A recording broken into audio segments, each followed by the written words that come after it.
ए खुदावंद, मेरा इंसाफ कर,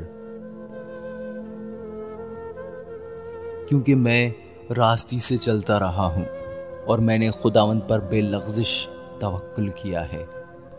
ए खुदावंद, मुझे जांच और आज़मा, मेरे दिलो दिमाग को परख, क्योंकि तेरी शफ़क़त मेरी आँखों के सामने है और मैं तेरी सच्चाई की राह पर चलता रहा हूँ।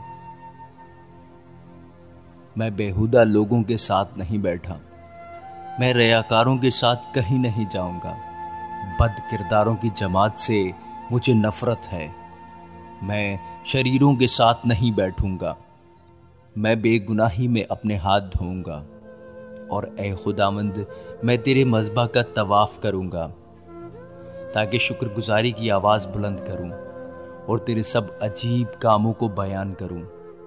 ए खुदावंद, मैं तेरी सकूनत गाह और तेरे जलाल के खैमा को अजीज़ रखता हूँ। मेरी जान को गुनहगारों के साथ और मेरी ज़िंदगी को खूनी आदमियों के साथ ना मिला, जिनके हाथों में शरारत है और जिनका दाहिना हाथ रिश्वतों से भरा है। पर मैं तो रास्ते से चलता रहूँगा।